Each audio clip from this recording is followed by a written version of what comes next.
Maybe you've heard of synesthesia, a weird feeling where people's senses blur and overlap. Synesthetes, as the people who experience it are known, might associate particular numbers with colours, or feel like days of the week exist in precise locations in space.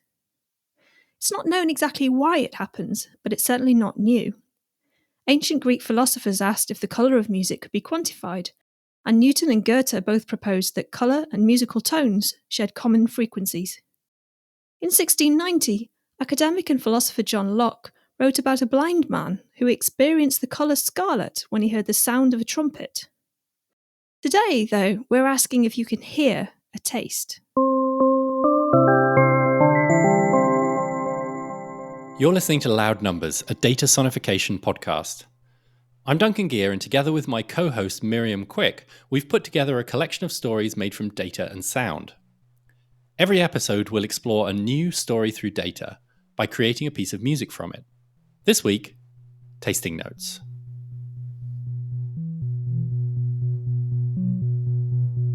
We need to introduce someone. My name is Malin Dervinger. I live in Stockholm, and I am one of currently 4 Swedes who can title themselves a certified cicerone. And I'm also a trained beer judge. I'm a beer teacher, so to speak, and also do a bit of consulting for breweries and things like that. Malin has a young baby at home, so if you hear a little bit of screaming in the background, then that'll be why. A cicerone, if you've never heard that word before, then don't worry, we hadn't either. It's like a sommelier, a wine taster, but for beer.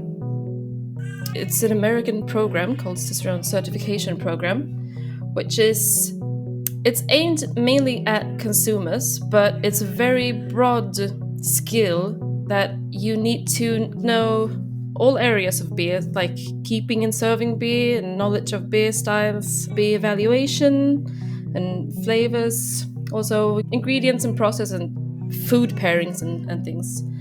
So it's a very broad certification. You can put me anywhere in the beer business and I'll be fine. Malin has worked with beer for most of her career. She conducts tastings, she does lectures and consulting work, she teaches other tasters. Name anything to do with beer, and she's probably done it. Well, the first reaction I get when I tell people what I do is, "Oh, I had no idea that you could do that." And then I answer, yeah, that's because I'm probably the first one doing what I'm doing. I didn't know there was such a thing either before I did it myself. I'm a very multifaceted person. I'm very interested in history, sociology, culinary history, and things like that. So I wanted to go into an area where I could, explore very different types of academic and also practical knowledge in beer. That's what kept me going, is that beer is such a multifaceted subject, and there's always more aspects to learn with beer. So that's what kept me going. So why are some beers tastier than others? When it comes to what makes someone like a beer or not, it's very complex. It could be anything from sex and age to memories to just personal preference. So the thing that differs, me and my professional role is always using a very methodical way to go about the tasting. But of course, there's also always a very subjective part to it that can't be ignored. We humans are also very affected by, the color of the beer, the setting, our mood, what we've eaten before, whether we are hungry or not, whether we are thirsty or not.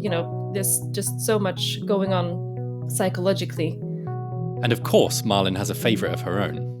The best one singular beer I've ever had was probably a fresh IPA from Russian River Brewing. Pliny the Elder, it's called. It's a very famous double IPA. And I had it, and it just blew me away because I had it very fresh from tap. I was in California at the time. So that was the one singular beer that I've had that was the best in quality, because it was just so fresh, and it's considered one of the best IPAs in the world. So that was a spectacular one-time thing. When Malin tastes a beer, she experiences a lot more than a regular person does. She tastes carbonation, body, bitterness, sweetness, and acidity. She notes the quality of the foam and the beer's clarity and colour. She measures the competing aromas of malt, hops, and fermentation. Then she turns them into numbers.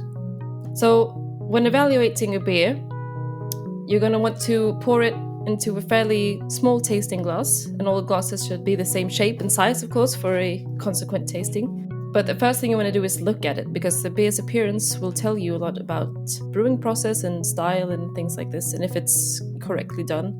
So you're going to want to look at the color, and if it's hazy or clear. The foam is also very important, how much foam and what consistency of foam, and the color also as well. When you're used to it, the appearance is really, it just goes by, you do it almost second nature. And of course the smelling is very important. It should take up more than half the time of the tasting. And when you're sniffing, make sure to capture all those fermentation aromas as well as hop and malt character. And then sort of the intensity of it. And then of course you also have to taste it. And that's where you sense all of the tastes, the sweetness and the bitterness and the sour, whatever it could be on your tongue, as well as, the body, aftertaste, things like that, which are sensory, which you can only experience in your mouth, so to speak. So those are mainly the three main steps: is looking, smelling, and tasting. For our sonification today, we asked Marlin to look at, smell, and taste 10 different beers and log her findings. Then we turned those tastings into 10 short pieces of music that mirror the sensory experience of cracking open a bottle, pouring it into a glass, and then taking a swig. Aroma is made of 3 components: malt, hops, and fermentation. As you bring a glass of beer closer to your nose before taking a sip, its aroma gets stronger. So the aroma sounds fade in over the first 2 seconds and then out again over 2 seconds. We represented the malt aroma with a heavily distorted electric guitar chord. That's because, for us at least, we associate the malty smell of beer with bars and guitars and rock music. The amplitude, or the loudness, of the chord represents the maltiness of the beer's aroma. The louder the sound, the more malty the smell. Here's, as an example, a low-ranking malt score, and then a high-ranking one. Hoppiness is represented by a chord played by a studio horn ensemble. It's bright, spicy, and tart, just like hops. Again, the volume of the hop chord represents the score, so the louder the sound, the hoppier the beer's aroma.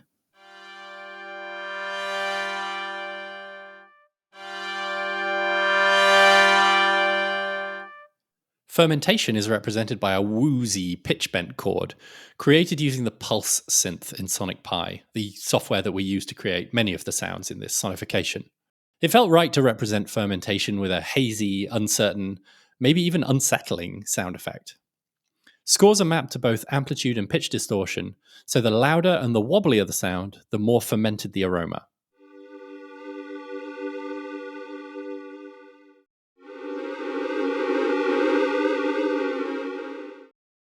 After the aroma, the next thing you experience when you first take a sip of beer is its mouthfeel, its texture. We broke that down into carbonation and body.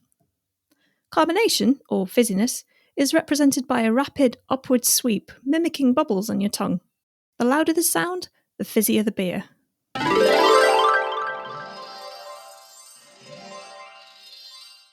Body is a jazzy bass pattern. We wanted something that had some weight to it, something chunky, perhaps something even a bit celebratory. It's kind of a celebration every time you drink a beer. We mapped the body score into 2 attributes of this sound, its loudness and its distortion.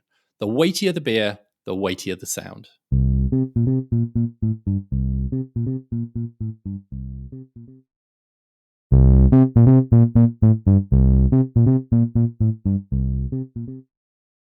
You smell food and drink as it's going into your mouth, but you might not know that you often smell it again as you swallow, because the aroma wafts up the back of your throat and into your nose.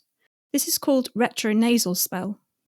We recreated this by playing the aroma sounds again, except this time we used lower pitches from the same chord and added a low-pass filter, so they sound more muffled and muted, like they've been swallowed. Here's the aroma sound, followed by the retronasal aroma sound.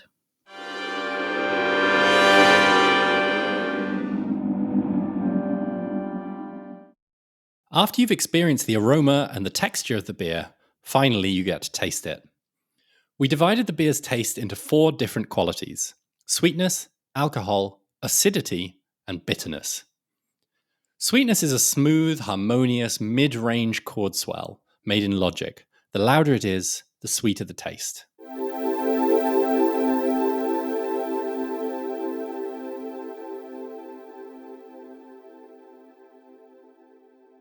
Alcohol borrows some qualities from the fermentation aroma. It's a woozy, pitch-bent note made in sonic pi. The more pitch distortion, the higher the beer's alcohol content. The sound fades in and out every few seconds, replicating the delightful experience of someone breathing booze into your face.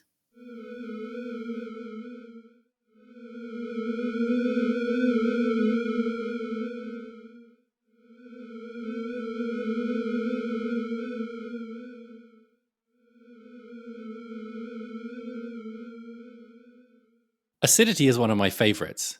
It's a tangy horn flourish. Acid tastes take a while to kick in, and so does this sound, but then it hits all at once.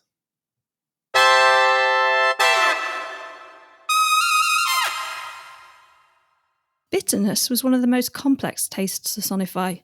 What does bitterness sound like? We went through a few options, eventually settling on a composite sound that uses 2 heavily distorted synths.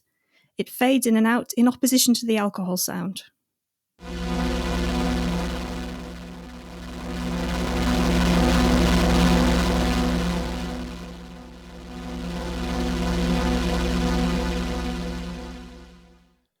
Some beers linger longer on the tongue. We got Marlin to tell us whether each beer's aftertaste was short, medium, or long, which were mapped to 5, 15, or 55 seconds respectively. The taste sounds fade out slowly over this period.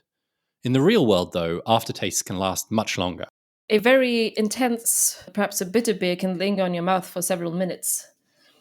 If a beer has very short aftertaste, you'll be ready to take another sip after just like a second or a few seconds. But some beers really compels you to just sit and wait because there's so much going on still in your mouth. And sometimes the aftertaste can linger in your mouth for up to maybe a minute or maybe even 5 minutes.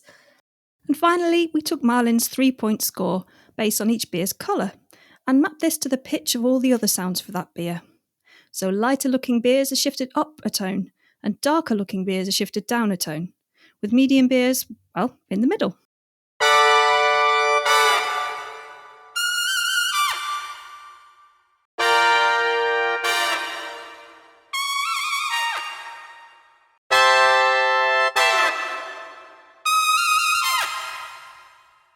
Wow, we're done. That's a lot of parameters to remember.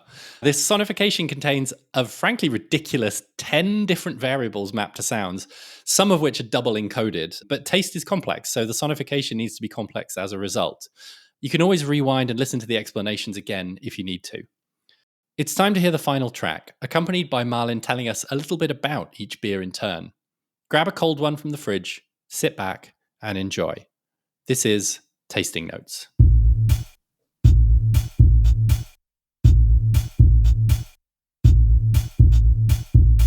The Czech Pilsner. Just thinking of it makes me happy. This is one of the most perfected beer styles, both in brewing and serving.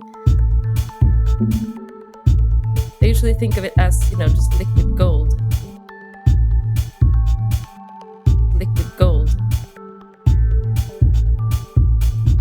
It's delicious and it's just perfectly balanced.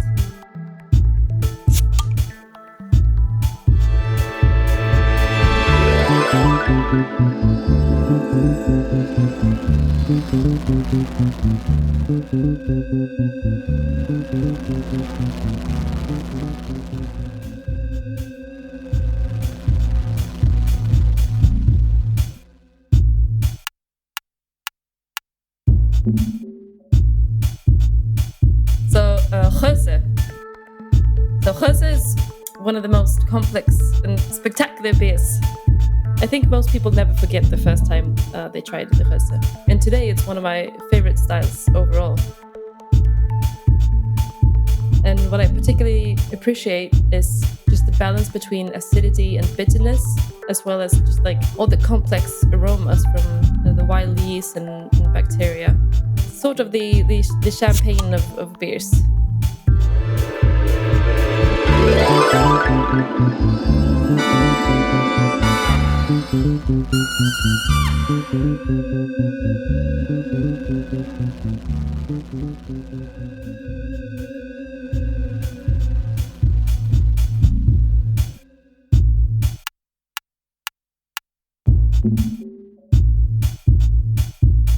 So Irish Stout is one of the most misunderstood beer styles to me. It's not supposed to be heavy or filling.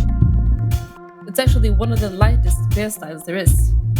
Low alcohol, very light body, low carbonation, and it's very smooth. But people see this dark color and they instantly think, oh, so it's going to be rich and very flavorful. And that, of course, affects the actual taste.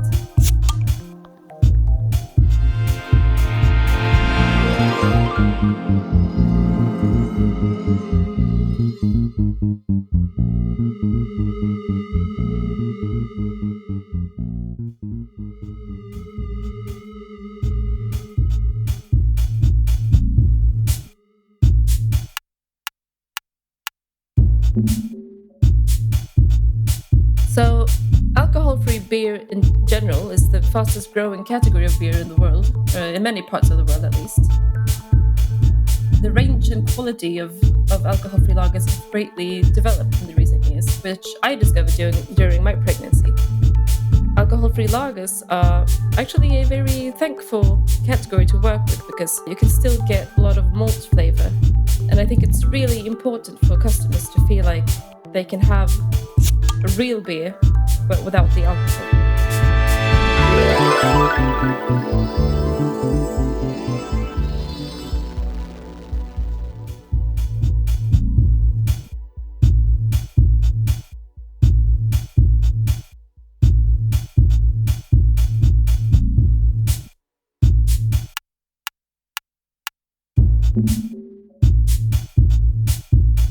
So fruit sours, it's only the brewer's imagination, I think, that sets the limit for which fruits and berries can be used.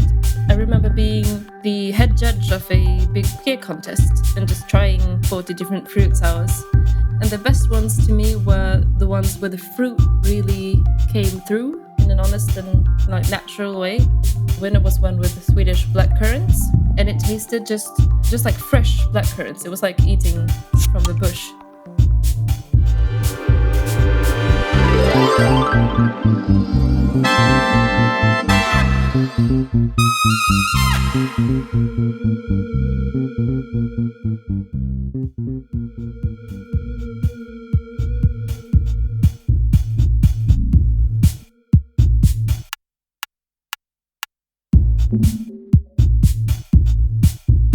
So, wit beer. It's like bright yellow and hazy, almost like it's glowing. It's not quite what most people expect from a beer. Being flavored with coriander seed and citrus zest, it's more of like a fresh and slightly spicy aroma, unlike any other. And it's also very low in bitterness, making it really easy on the palate while being delicious. But it's not very light. It's got quite high carbonation and full body. Yeah, it's got some character to it.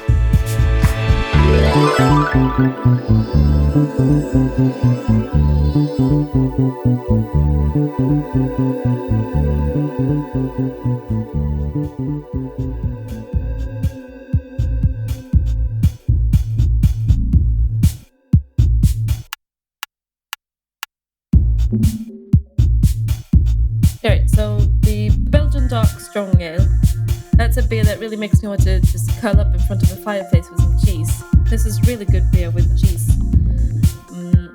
It's sort of a dark and complex beer. It's got very warming alcohol, and it's got some sweetness and the sweet malty sort of almost nutty chocolatey flavors, but without feeling too sweet or candy-like. So it's just very comforting and cozy beer, especially during the colder months.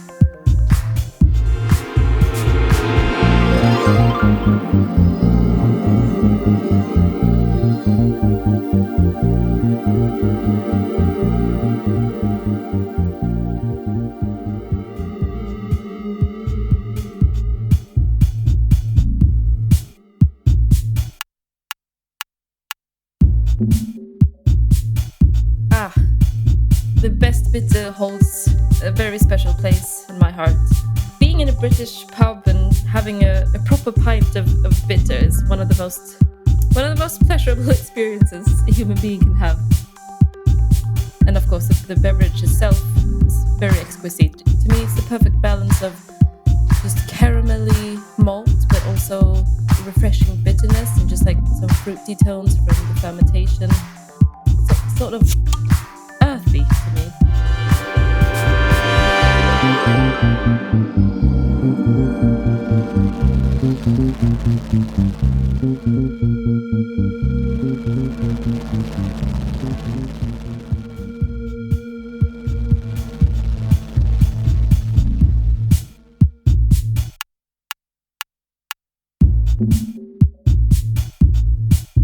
So, Gose or Ghost is the only beer style which has salt in it. Gose is an acidic beer with salt. So salt, it makes all other tastes sort of more balanced.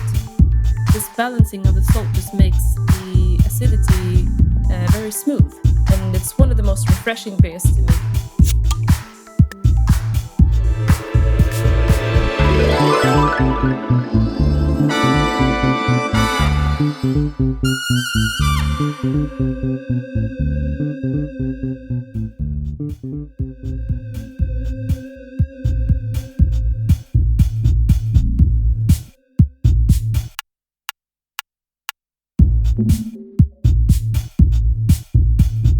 Rauchbier. I remember I was visiting my dad once on a very hot summer day, and I was outdoors, and then he just came out to me and just handed over a glass of beer, not telling me what it was. And without seeing the label or knowing what beer it was, I was surprised with how refreshing a Rauchbier could be on a summer day. I would never have thought that. It's a very versatile beer despite being so particular in the smoke aroma.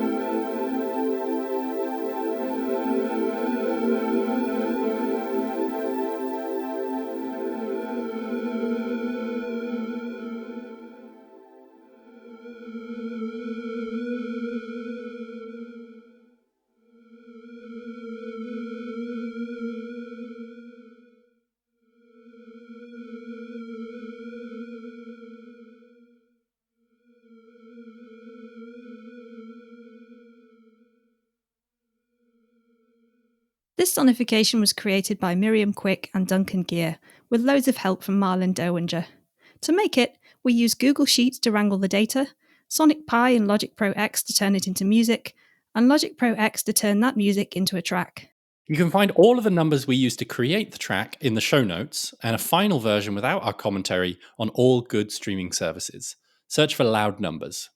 If people want to find out more about me or just this Cicerone thing in general, you can go to my website, www.swedishcicerone.com. I also have an Instagram where I post sort of like educational stuff mostly. My Instagram is called Swedish Cicerone. Thanks to Marlon Derwinger for the data, Tom Allen and Sylvia Huttner for valuable feedback, Queer Ear for mastering, and the Sonic Pi community for building a fantastic sonification tool. Cheers! On the next episode, we ask, what does money sound like?